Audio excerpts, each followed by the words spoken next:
Will admitted to me that he had sex with Brashier Gray, but it was consensual, right? He said, you know Will raped me. You know Diddy made me suck his penis. You know what's going on. You know Charlie made me suck. Well, I'm going to give you a chapter from the book since I owed you something. Okay. In the book, in one of the chapters, it talk about mentorship. So I grabbed my husband. I said, listen, I don't know. I didn't know what happened. Nothing. I was just asked to come. Is this true? Yeah, no, I'm gonna let you about to see if it's true from the paperwork. Oh, we telling something that got paperwork involved. You know, he's surrounded by a whole lot of strength. He's surrounded by a whole lot of love. And all he has to do is add discipline and he gonna be all right. It's like Uncle Will, you know? Who is best to give you advice? And it's Will Smith, and I'm getting so much good advice. A lot of stuff is about to come out about Will, Jada, and Charlie Mack.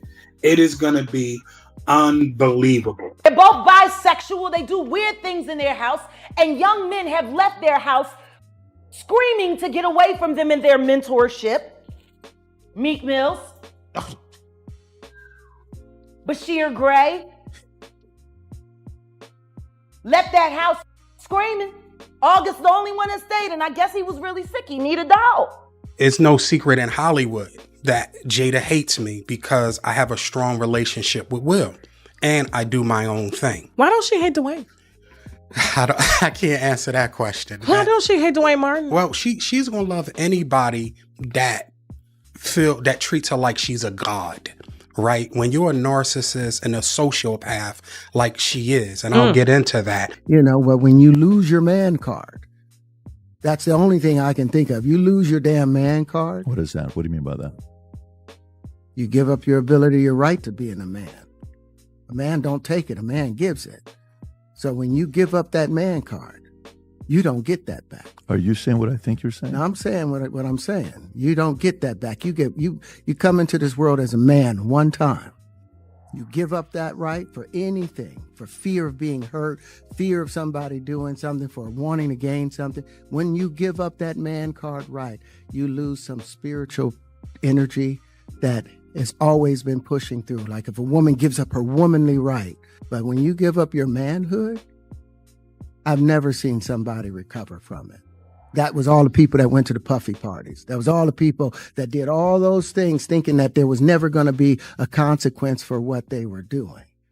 Got punked out and picked out by some greater desire. You shouldn't have a greater desire than being a man.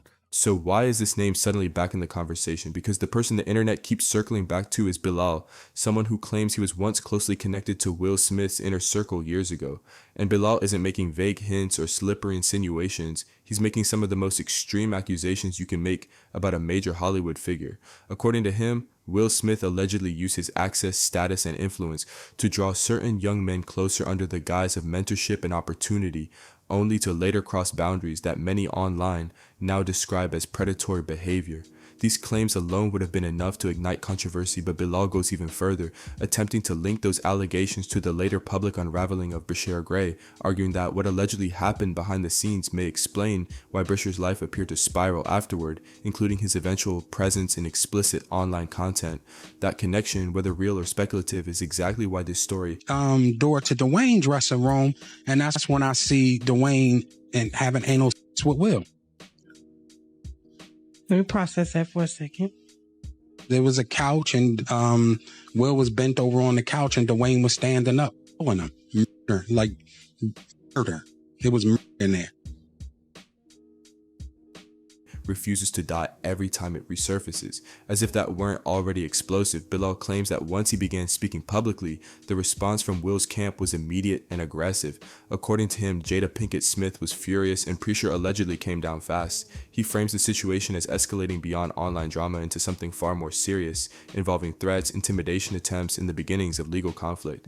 In his telling, this wasn't about clout or chasing attention. He presents it as a fight, a standoff between someone claiming to tell the truth and a powerful Hollywood family trying to shut it down. What really lit the fuse, though, was not subtle suggestion. Bilal didn't dance around his claims. He went straight for the center of the storm during a heated appearance on Tasha K's show, and the way he delivered his allegations stunned viewers. He made explicit claims that he personally witnessed an inappropriate sexual situation involving Will Smith and actor Dwayne Martin in a private setting. Even without repeating details, it's easy to understand why the internet reacted the way it did. This wasn't gossip framed as I heard. It was presented as first-hand observation. Within minutes, clips began circulating everywhere. Reaction videos exploded, commentary flooded social media. The allegations became impossible to ignore. According to Bilal, the backlash arrived just as quickly. He claims that within hours of the interview gaining traction, legal threats began surfacing and pressure was applied to silence him. Before we put out the interview, all we put out was a clip that went ultra viral. Okay? Yeah. Everybody in the world got this clip. It was trending for days on Twitter. Okay? Before the interview comes out, what shocked me is Jada is doing her book promotional for Worthy. Yes. She goes to the Breakfast Club and she sits down and they ask her about you, but they can't not ask. Like, it's so huge. Right. And to my surprise, she answers. It's ridiculous, right? And it's nonsense. And this is a person that tried a shakedown, a money shakedown that didn't work. We're going to take legal action. The reason Will responded, the reason why Jada responded, because they know it's true. Will's never responded. And they responded in less than 9 hours. They did. That was a fast response. That was because he know what I saw in that dressing room. He know other things that I saw. She did all this to try to scare me, but I fear no one but Allah. Jada, listen, in 2 weeks, if you don't sue me in 2 weeks, if Tasha K will have me, I'm back here and I'm dropping evidence. Period. You said I extorted you. You said there's a money shakedown. You said a lot of things about me. And you know that the things that you said were untrue. Let's get into a little bit more of it. Jada runs Will. Period. Me and her at war. I'm gonna put Will to the side. Will is to the side. Me and Jada, I will say this because I know you're watching. I know Karen Tense is watching. Who's Karen Tense? That is her PR person for years. Okay. Right? I know they're watching. Jada, you're a bald head liar and you're a drug addict, right? Oh, God. You told the world that you were going to sue me. As of yet, and you said you're going to do it swift. It's been over 2 weeks. So, Jada, I'm giving you 2 more weeks to sue me. If you don't sue me, this is what's going to happen. All the parties, right? And the men that you hit with dildos, I'm naming names, right? All the salacious stuff that you have done and hurt other people, I'm naming names. You assassinate my character. You say I extort you. Well, extortion is criminal. Like, I would be in jail right now if I tried to extort. He also alleges that Jada Pinkett Smith accused him of attempting to extort her and Will before going public, painting him as someone seeking money rather than truth. That accusation fractured the narrative in real time. One side saw it as proof he'd crossed a line and got caught. The other side believed it was a classic intimidation tactic meant to scare him into backing down. What made the situation even more chaotic was Bilal's response. Instead of retreating, he escalated. He returned to Tasha K's platform for a second interview, this time with an even more confrontational tone. He openly challenged Jada, mocked the threat of legal action, and implied that if they wanted a prolonged legal battle, he was prepared to push things much further. He repeatedly pointed out how fast Will and Jada responded publicly, arguing that the speed itself suggested fear rather than confidence. He framed their reaction as proof that he had seen things they didn't want exposed. Most people, when faced with the possibility of a lawsuit, go quiet. They delete posts, soften language, or disappear entirely. Bilal did the opposite. He stayed visible, he kept talking, he dared them to sue. That alone doesn't prove his claims are true, but it does explain why so many online observers began treating this as more than just another rumor cycle. In the court of public perception, his refusal to back down became part of the story, and he wasn't finished. Bilal later appeared on another podcast, Make It Make Sense, where he widened the scope of his allegations. This time, he tried to frame Will Smith as a smaller version of the same archetype people accused Diddy of being. According to Bilal, the alleged pattern involved using mentorship as bait. Story short, when I'm in Chicago, this guy's acting erratic. Like, I mean, crazy. He's getting stopped by the cops. There's male prostitutes involved. There's mental illness involved. There's drug use involved. And I'm really trying to see what happened to this guy. And one day he said, you know what happened. You know that Will R-worded me, or however y'all kind of say it on YouTube. You know that Diddy assaulted me. And you know Charlie Mack made me suck his private part. Right? And I'm like, whoa. This was a full admittance. And he's going, and I'm like, I didn't know anything. He's in the corner, balled up, snot, so much sweating and pain that blood is coming from his nose, right? And this is me and him in a conversation. And he was like, please don't tell him. Please don't tell him, right? Will admitted to me that he had sex with Brashier Gray, but it was consensual, right? So I'm like, okay, so now it's starting to make sense, because I would have never believed that the way this guy's acting, something had to happen. So now, Will told me, and this is going to be in paperwork and everything, right? So when Will told me that he did have sexual intercourse with Brashier, he said Brashier did ask him to stop. Will said he completed the act, then stopped. Right then and there, when a person says stop, that means stop. Period.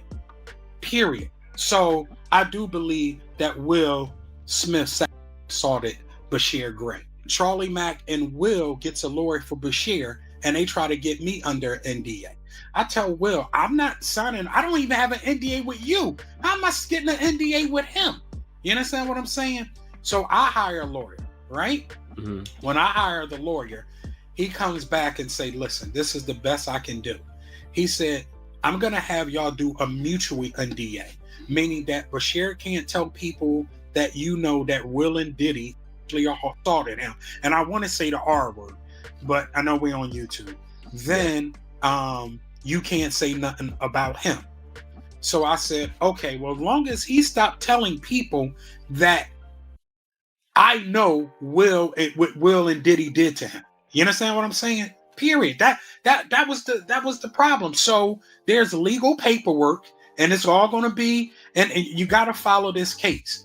All that's coming up. Offering guidance, access, and career advancement to young men chasing the Hollywood dream. But he claims that behind closed doors, those promises allegedly came with pressure, manipulation, and expectations that had nothing to do with talent or work ethic. He further alleged that when individuals no longer served a purpose, they were discarded, their careers stalled, or they were quietly redirected toward other powerful figures within the industry.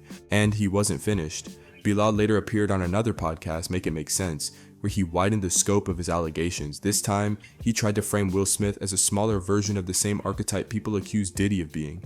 According to Bilal, the alleged pattern involved using mentorship as bait, offering guidance, access, and career advancement to young men chasing the Hollywood dream. But he claims that behind closed doors, those promises allegedly came with pressure, manipulation, and expectations that had nothing to do with talent or work ethic.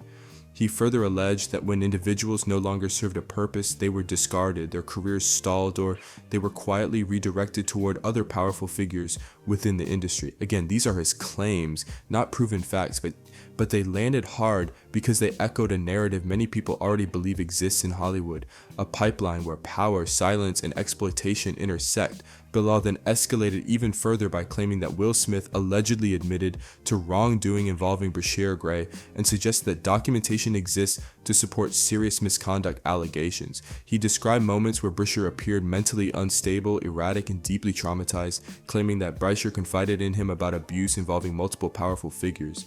In Bilal's telling, this wasn't a casual conversation. He described it as emotional, chaotic, and deeply disturbing. He's with my man Charlie Mack, so Charlie was with me every step of the way. First out the limo, so Charlie has been with me, 30 years coming up in the business. So, he's surrounded by a whole lot of strength. He's surrounded by a whole lot of love, and all he has to do is add discipline, and he's gonna be all right. It's like Uncle Will, Who is best to give you advice? And it's Will Smith, and I'm getting so much good advice.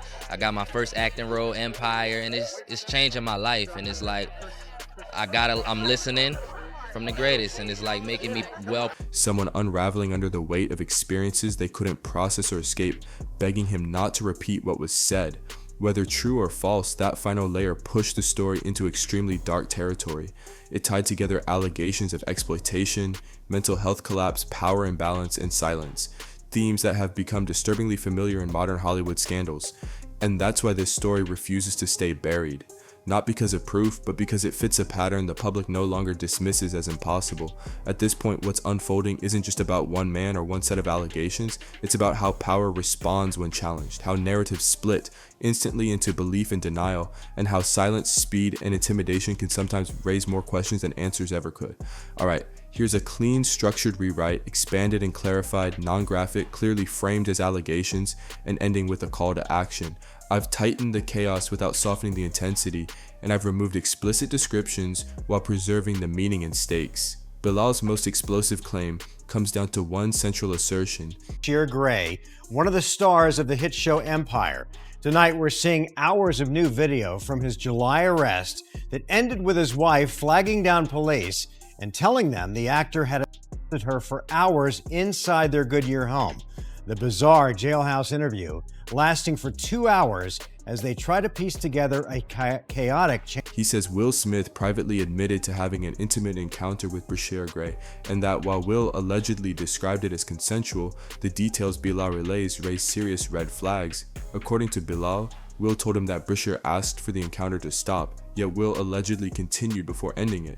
Bilal frames that moment as the line where consent ended, repeatedly emphasizing that stop means stop, no matter who you are or how powerful you think you are. From Bilal's perspective, that alone changes the entire narrative from complicated to criminal. Bilal claims this alleged admission wasn't just verbal gossip. He insists that documentation exists, that conversations were recorded, and that legal paperwork was drafted in response to what Bryshere allegedly disclosed. According to him, once this situation began to surface internally, lawyers entered the picture fast. He alleges that Will, along with industry figures connected to Brashier's management, attempted to lock everyone involved into silence through legal agreements. And about Brashier's mom,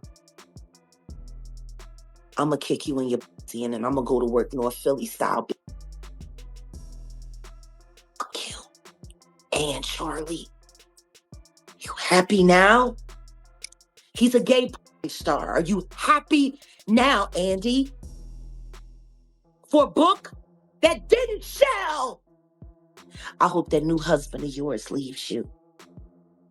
And maybe it's time you tell your son why his father is really in jail, his biological father, for all of his life and what you had to do with it.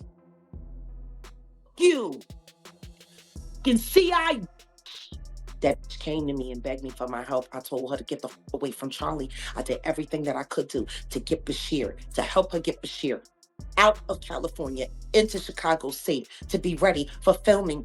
She knew she knew what Will did to him.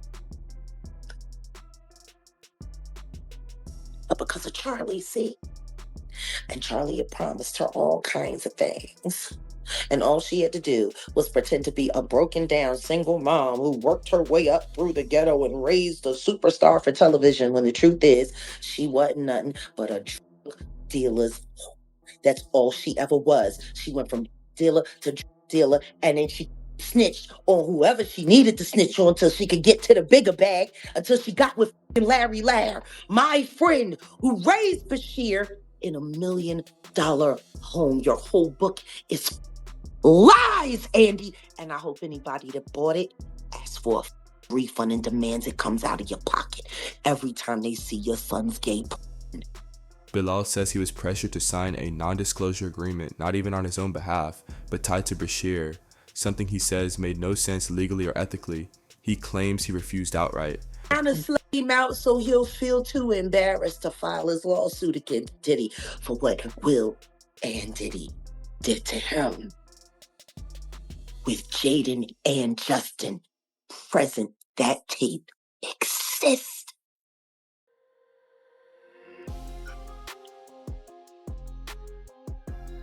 Okay. I really hope none of that baby oil was used on those kids. That would just be in bad taste. Baby oil on babies. you can't say that the flavor camp was sponsored by Johnson & Johnson. You just come on. Come on. Starting to sound that way, ain't it? No. All that talent, and she let Charlie tune that boy up, knowing that he was bipolar and had ADHD. What kind of mother would do that to her son? Turn him into a prostitute so you could pretend to be something more than what you are, which is nothing more than a Philly whore.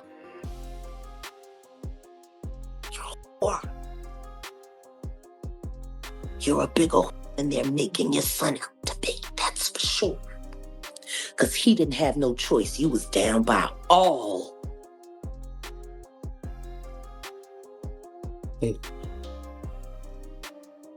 I'm sorry. The Brashier conversation for me is not easy. Because I came to Bilal and I asked Bilal to help me save the kids, and all he was worried about was his fucking book.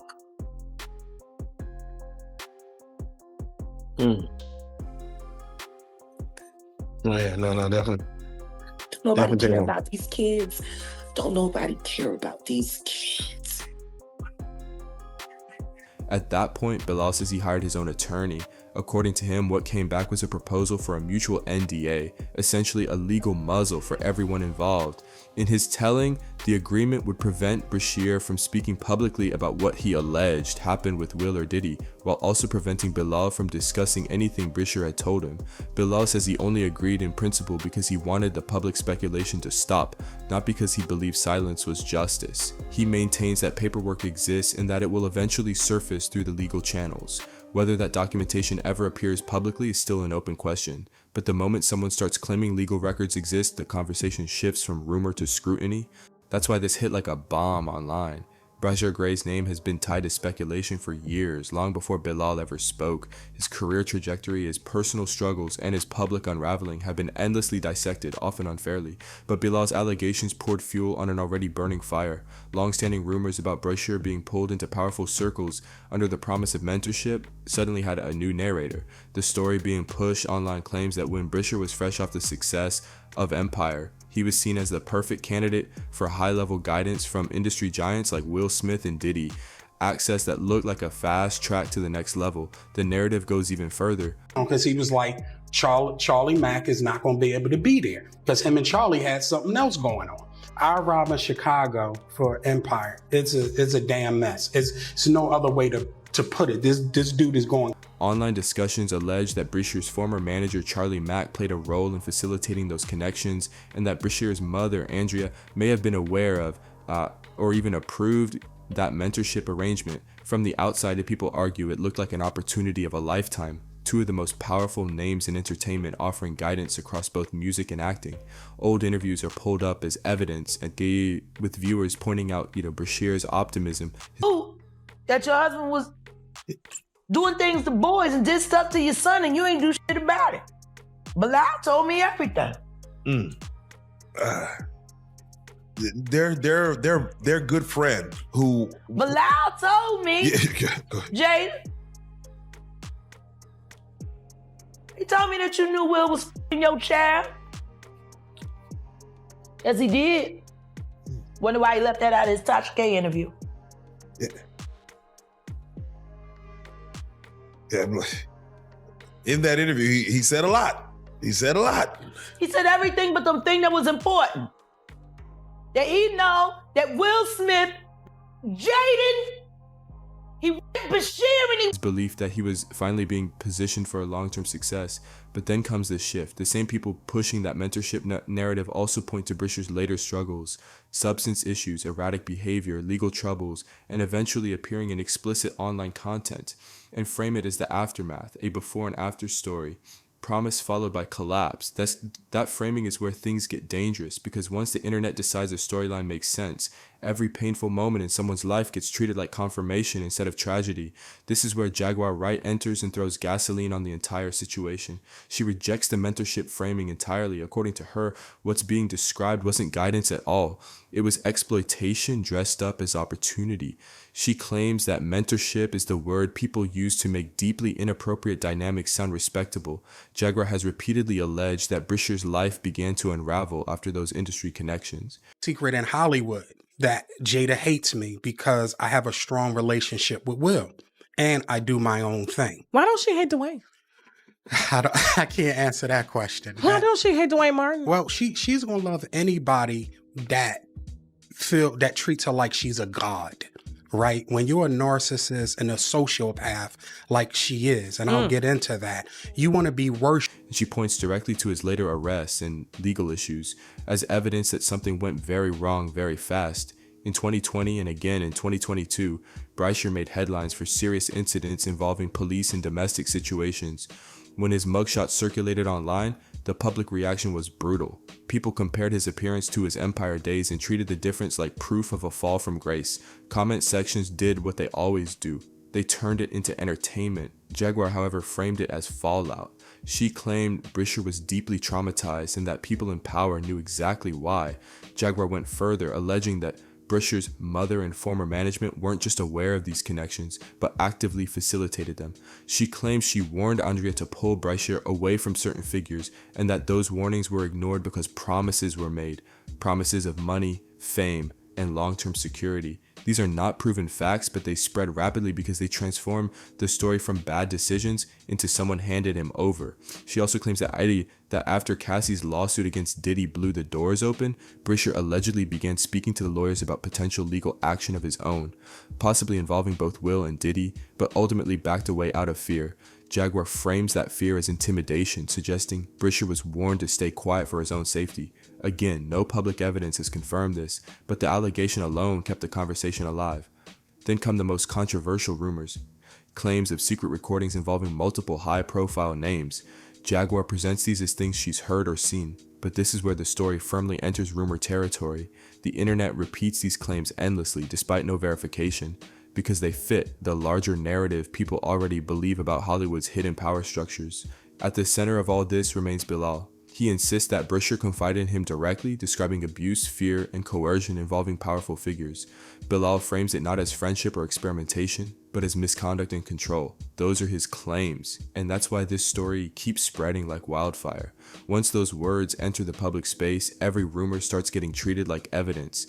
The conversation then widens to the Smith family itself. Jaguar claims Will was controlling behind the scenes, not just professionally but personally, even suggesting that Jaden Smith left Will's home as a teenager because he couldn't take it anymore. She alleges that Bilal was her original source of information, positioning him as the insider and herself as the amplifier. That framing conveniently links all the narratives together, making Bilal central to everything. Bilal has since filed a lawsuit against Jada Pinkett Smith, alleging that she threatened him after he refused to be silenced. He describes the confrontation in 2021 where he claims she warned him that continuing to speak could put him in danger. He alleges pressure to sign an NDA and claims that afterward, threats came from people connected to the Smith circle. Once that lawsuit became public, reactions exploded, and some people saw it as confirmation that there was real smoke here. Others argued Bilal's storytelling was spiraling and inconsistent, and that's where things stand now. A web of allegations, counterclaims, lawsuits, denials, and unanswered questions. No court has ruled on most of this. No smoking gun evidence has been publicly released, but the sheer number of overlapping stories, the repeated use of NDAs, and the consistent theme of silence under pressure is why this refuses to go away. So now it comes down to you. Do you believe there's real substance behind these allegations, or do you think this is a rumor machine feeding on chaos and trauma? And do you think Brashier Gray will ever step forward and tell his own version of events? Or is silence the only option when power is this uneven? Drop your thoughts in the comments, and if you want the next chapter of this story, tap the next video on screen.